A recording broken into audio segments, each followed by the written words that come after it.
What up, everybody? Welcome to my channel. YouTube can be great.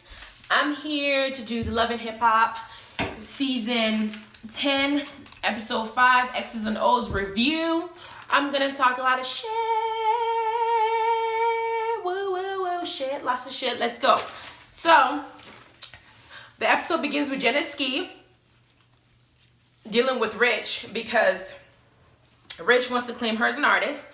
She's out there doing her songs and she is pretty good.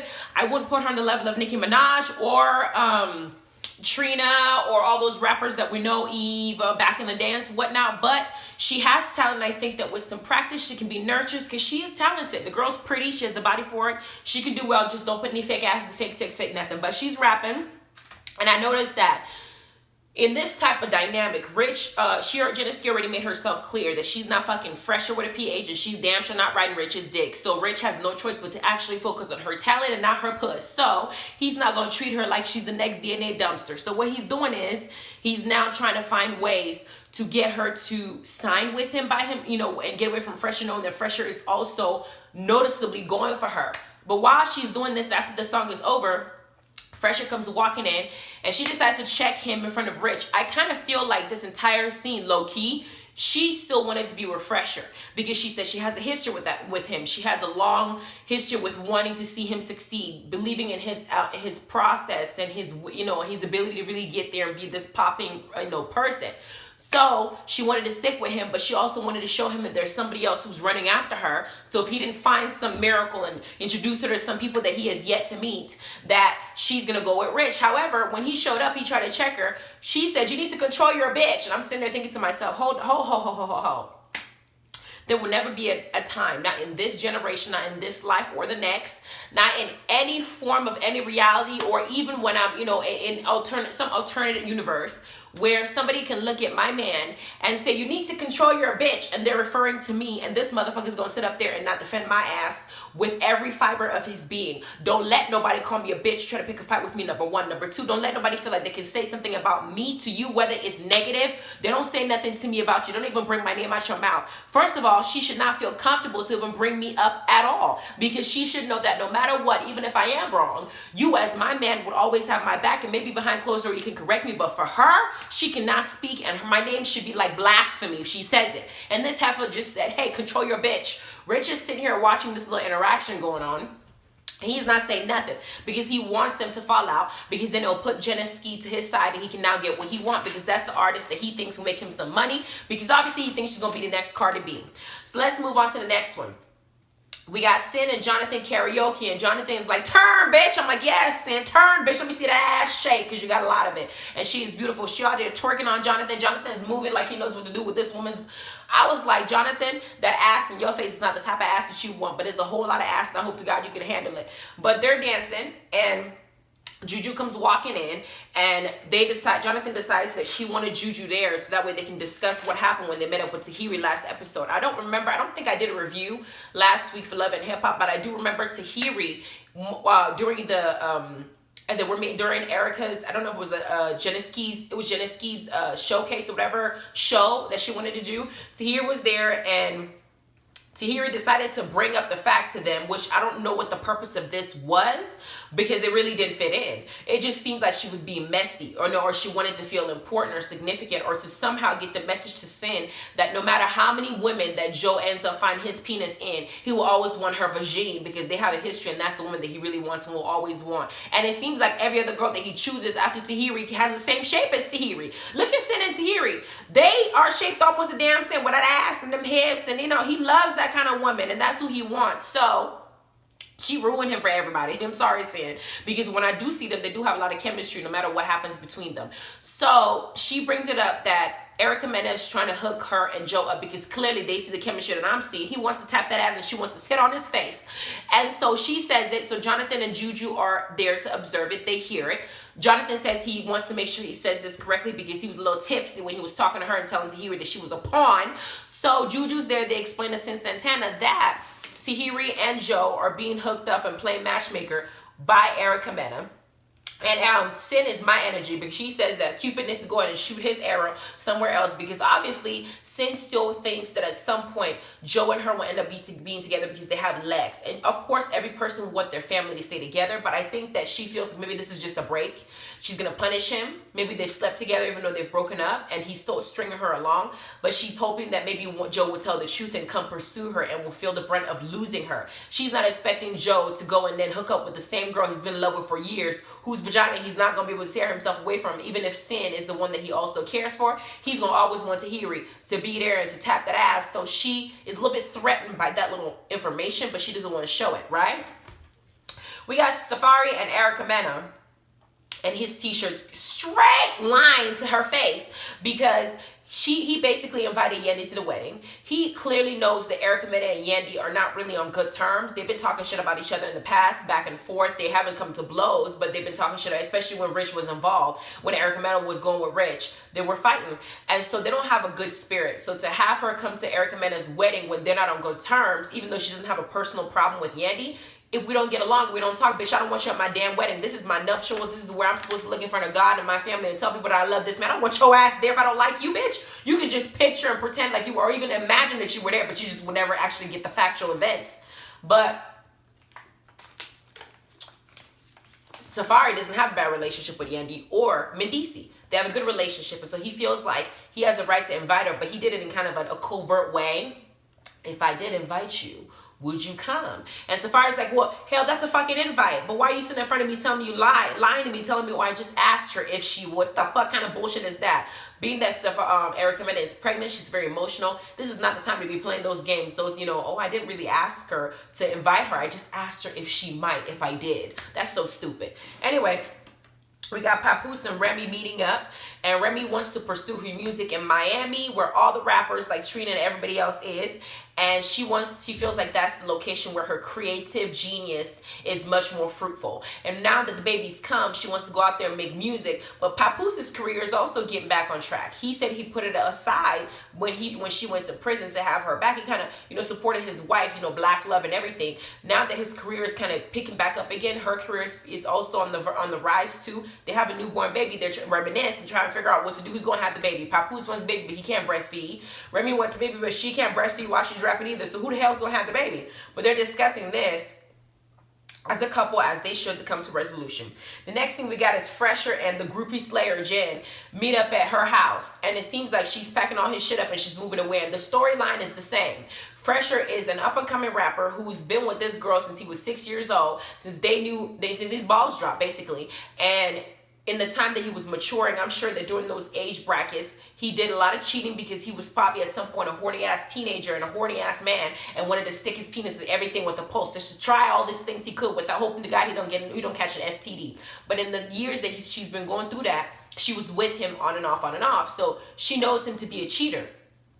He now matured or grown up and decides that he's done some stuff in the past and he's not doing that, and he wants her to trust him by way of holding Jennaske's hands at a club, trying to convince her to stay on his team, when he's basically caressing her fingernails.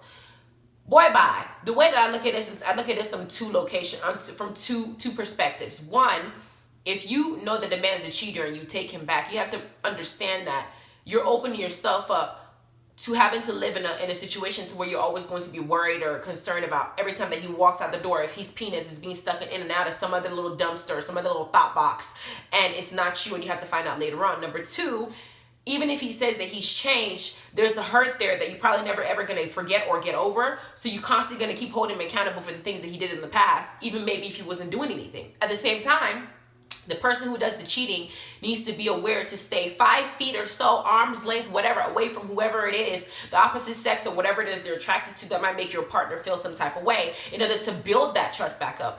The person should walk in and watch you holding fingers, holding hands, kissing cheeks, rubbing butt cheeks, touching tongues, doing whatever it is that you need to do. No touching entirely. You can't do that. If you're a cheater, you can't do anything. You can't go to strip clubs. You can't put yourself in a position to where I might think that you're cheating again. And at this point, that's the situation that Fresher put the groupie slayer in. And of course, she's doing the absolute most, because she's kicking him out, knowing that they have 2 kids together, sending him over to his grandmama's house. his grandmama's house to go and torture that poor lady with their business and their problems so he can stay there until he decides to understand the family that he wants and protect her, not make her look stupid by having her walk into a situation to where he's holding somebody's hands.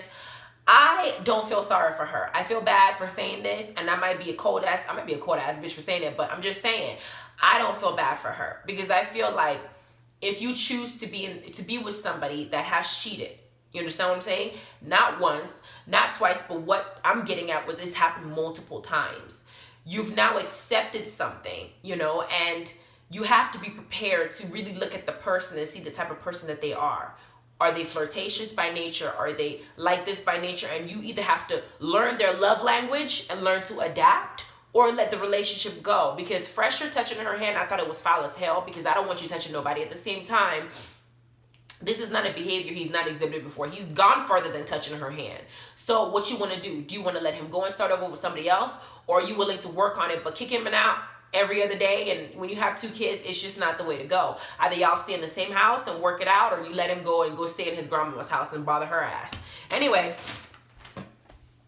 we got the next thing. We got Safaree meet up with Tahiri, and he's learning how to sauce it because he wants to surprise Erica Mena on their wedding day, telling him that he can shake his hips, not just in bed, girl. He can do it on the dance floor as well. He's out here shaking he falls.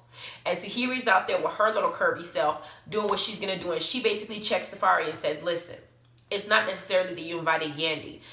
It makes it look like to her that they have a huge problem between each other. Yandy put him on blast, and I feel like she did that shit on purpose. She had to have known that Safaree texted her and put it that way because he had yet to talk to his wife about it. And she don't like Erica Mena, so she kind of put that there and walked away. That's how I feel. Maybe wrong, but that's what I perceived when I saw it.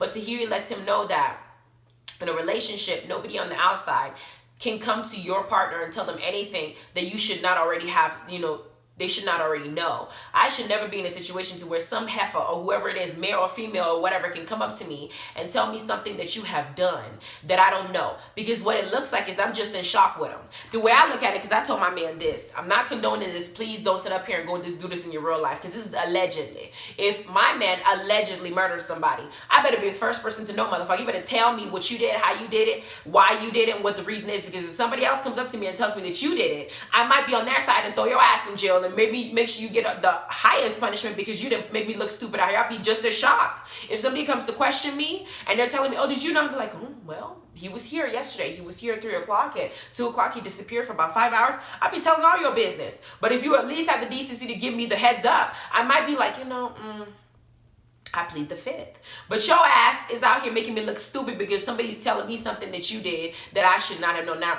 the example I use is extreme, y'all. So please, nobody repeat this shit in real life. It's extreme, but I'm just trying to make the point that I should not know anything about you. There should never be anybody that could come up to me and say something about you that I don't already know. I don't care if it's a broken toenail. I don't care if it's a loose tooth. I don't care. Tell me what the issue is. So if somebody else is not you and me coming to me and say some shit to me about you, I'll be like, yes, and mind your business. That's how I want it to be.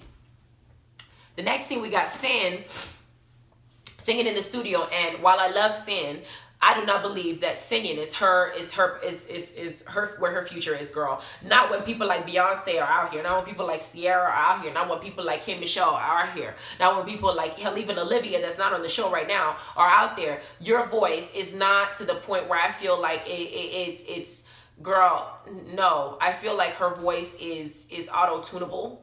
It's not unique. It's not something that is I don't know how to explain it. I don't see it being something that can get her far right now because all the other competitors like Fantasia and people who have voices like that are out there right now. So I don't know if singing is where her future is. And it's not like I'm hating because she doesn't have an awful voice, but I heard her singing and it didn't move my spirit. So that's the point I'm trying to make. But she's singing, and while she's singing, Joe Budden comes into the studio to see what she's doing. And she decides to bring up the Tahiri situation. Now, Joe he's an entire show himself. Like, his entire responses, his behavior, his narcissistic demeanor, he's just like, FBI can question that man, and they'll have more questions questioning him than when they first started asking him questions in the first place. Because the first thing he says is, when she mentions the whole, I heard Tahiri, and, you know, your Erica is trying to hook you and Tahiri up, and da-da-da-da, this is what I heard. Joe's response wasn't, No, that's not the case. We're not hooking up. We're just friends. You know, we just met up and da-da-da-da. His response is, I want to know what she said. Why, Joe? Do you want to know if Tahiri still wants your ass so you can feel good? Now, do you and Cyn are separated? You can go and hit that one time real quick, then come back and say we were separated, so I just have to tap that ass one time and I had the right to because we weren't together. That man is a hot mess. He wanted to know if Tahiri was thinking about it, if she was even considering it. He would have run over there and he would have jumped on that real quick while him and Cyn over. He might even cause a fight between him and Cyn just to make sure he taps that ass before they get back together. But he basically says, so I want to know what she says. And I'm like, what the fuck? What does it matter? Answer this woman's question. Obviously, it seems like the impression Cyn has is that they are going to mend things together. Hold on a second. I lost my water. They're eventually going to mend things. So that's the impression she has. So she's not trying to play when, he's trying to go back to a woman that he was in and off with. Tahiri's not just some girl he can fucking get over. They have a long history of going back and forth. You can tell there's still love there. Till this day, if Tahiri was in a ring with two men and both of them were attacking Joe, she would fight for that man and vice versa. They have a huge history when it's just too much. So she knows that if he is making little sidelines to Tahiri, it is something that she feels threatened by and she feels like she wants to squash before it goes too far. Then we got Jennaske and Rich go to Hot 97 to meet DJ Slay.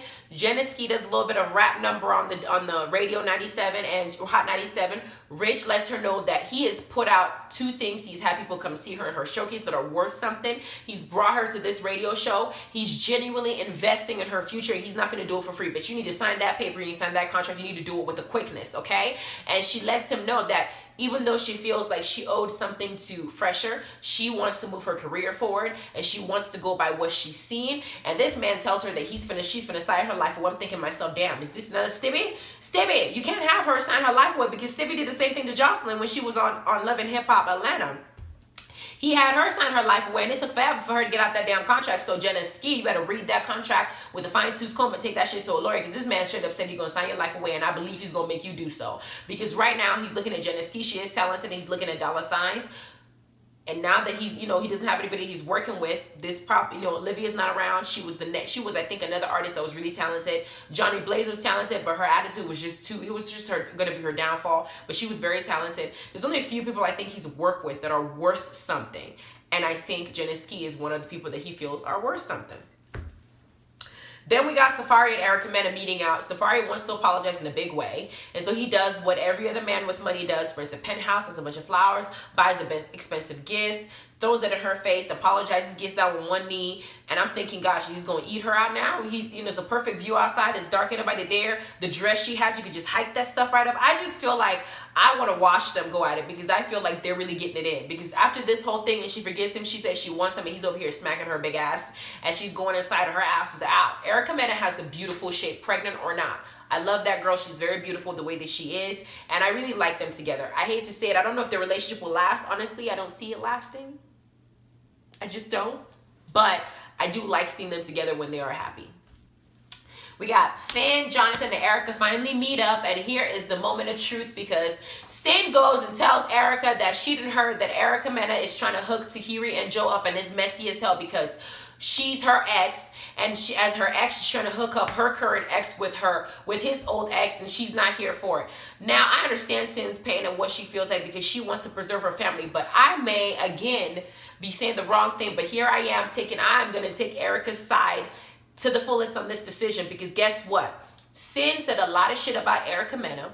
Rich talked a lot of shit about Erica Mena. Joe talked a lot of shit about Erica Mena. They all had some negative things to have about Erica Mena and Safaree. Why the fuck do you think that Erica Mena is supposed to have loyalty to your ass? Why? Because y'all done fucked and scissored a lot years ago? She don't give a damn. You have not treated her in a form of a friendship. You said stuff about her that made her seem like she's this crazy, horrible, mean person. Now you want her to sit there and consider your feelings when she's trying to hook up her current friend Tahiri with a guy that she feels she has a connection with. Bitch, she don't owe you nothing. And Erica Mena was right. I don't think about you when I make decisions in my life. Bitch, I don't care what my baby daddy's doing. I didn't have a kid with him. Then Cyn's like, well, as a pregnant woman, as a mother, I just had a kid a few months ago. Everybody knows that Joe's my ex. Bitch, I don't care if he's your ex. If we're not friends, he can stay your ex forever. But if I see your ex with one of my friends and he likes my friend and she likes my friend, I think that for me, it's beneficial for my friend to be with somebody that she likes. You are a non-factor in my mind because I'm not going to care about how you feel, because in the past, we've maintained a non-friendship. So why should I consider you? You can't come now when it's convenient for you and say, well, we used to be together, so you got to now think about the times that you used to love me. Bitch, that time was a long time ago. That love is gone. It's long gone. It's right now focused on Safaree. Hell, before him, it was focused on Bow Wow. Girl, it would not be you, and you were the third person on the list I would even consider in this lineup, this lineup right now. So I absolutely get Erica Mena's stance. I feel bad for Cyn because I know that she still wants her family with Joe. Jonathan needs to stay the fuck out of it because now he's being messy as hell and using everybody else's scenarios, his storyline. First is Yandy and Kimbella issue with Chrissy. Now it's Erica Mena and Cyn issue. He's inserting himself in other people's problems, acting like he's the peacemaker. No, you're not. Stop it, please. He needs the storyline and he's using them to get his storyline. Talking about let's meet up with her and talk about it. Oh, you see this is bad because that's your ex. You gotta feel something. Bitch, I don't feel nothing. Maybe I'm cold. Maybe I am that cold. But when I turn it off and I don't give a fuck about somebody, bitch, you might as well be Switzerland to me. I won't care if you get hit by a rock. Hell, if somebody comes to me and says, oh my gosh, your enemy got sent to hell, I'd be like, well, at least they're finally home. I'm not gonna feel anything for this individual, and I'm feeling Erica right now.